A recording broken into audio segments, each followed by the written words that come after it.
हळद आणि मिठाचा जबरदस्त उपाय. नमस्कार मित्रांनो, तुमच्या आयुष्यात वारंवार अडथळे येत आहेत का? शत्रूचा त्रास, कोर्ट कचेरीची धावपळ, पैशाची चणचण, घरातील सततची अशांतता किंवा कितीही प्रयत्न केले तरी कामे रखडत आहेत का? मग आजचा हा व्हिडिओ शेवटपर्यंत नक्की पहा. आज मी तुम्हाला भारतीय पारंपरिक पद्धतीनुसार प्रचलित असलेले मीठ आणि हळदीची काही उपाय सांगणार आहे. अनेक लोक हे उपाय घरातील सकारात्मक वातावरणासाठी आणि मनोबल वाढवण्यासाठी श्रद्धेने करतात. हे उपाय कसे करायचे, कोणत्या दिवशी करायचे, कोणत्या गोष्टीची काळजी घ्यायची आणि कोणत्या उद्देशाने केले जातात, हे सर्व आपण ह्या व्हिडिओमध्ये सविस्तर जाणून घेणार आहोत. म्हणून व्हिडिओ शेवटपर्यंत नक्की पहा, कारण शेवट मी असा एक पारंपरिक उपाय सांगणार आहे जो अनेक जण विशेष प्रसंगी श्रद्धेने करतात आणि ज्याबद्दल फार कमी लोकांना माहीत असते. चला तर मग कोणताही वेळ न दवडता सुरू करूया आजचा खास व्हिडिओ. मीठ आणि हळदीचा घर शुद्धी उपाय. रविवारी आणि गुरुवारी सकाळी घर साफ करताना पाण्यात 1 चिमूट हळद आणि थोडे खडे मीठ मिसळावे. ह्या पाण्याने घराची फरशी पुसावी. देवघरात हे पाणी वापरू नका. श्रद्धेनुसार करावे. ह्यामुळे नकारात्मक वातावरण कमी होऊन घरात शांतता वाढते असे मानले जाते. शत्रूच्या त्रासासाठी मंगळवारी संध्याकाळी एका मातीच्या वाटीत खडे मीठ घ्यावे.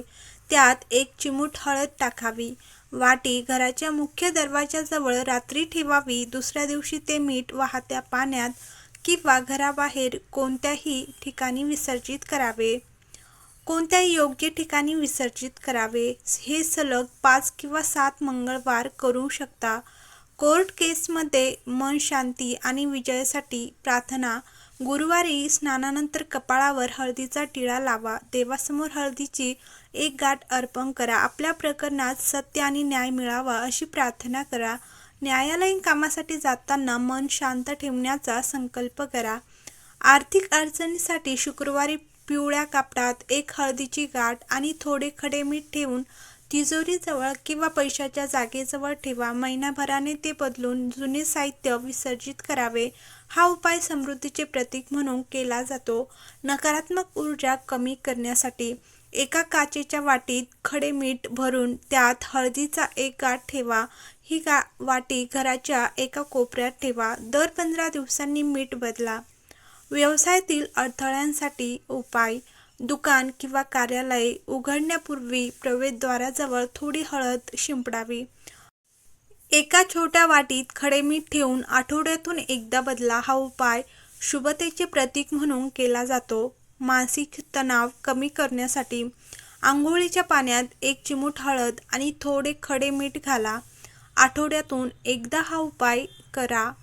श्रद्धेने केल्यामुळे मानसिक प्रसन्नता आणि सकारात्मकता वाढते असे मानले जाते. घरातील नकारात्मकता कमी करण्यासाठी एका काचेच्या वाटीत खडे मीठ भरावे आणि त्यात 7 हळदीचे तुकडे किंवा 1 हळदीची गाठ ठेवावी. ही वाटी घराच्या नैऋत्य किंवा प्रवेशद्वाराजवळ ठेवा. दर 15 दिवसांनी मीठ बदला. लोकमान्यतेनुसार यामुळे घरातील वातावरण अधिक प्रसन्न राहण्यास मदत होते.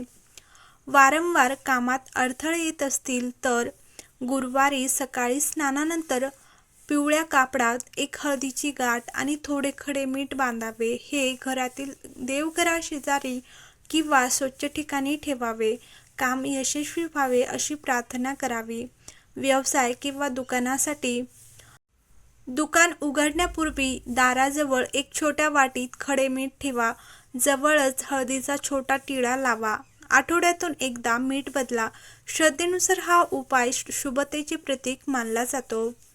कुटुंबातील तणाव कमी करण्यासाठी हा उपाय करा. घर पुसताना पाण्यात थोडे खडे मीठ आणि चिमूटभर हळद मिसळून देवघरात हे पाणी वापरू नका.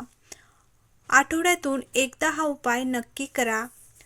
महत्त्वाच्या कामासाठी बाहेर पडताना हा उपाय करावा. कपाळावर हळदीचा छोटा टिळा लावा.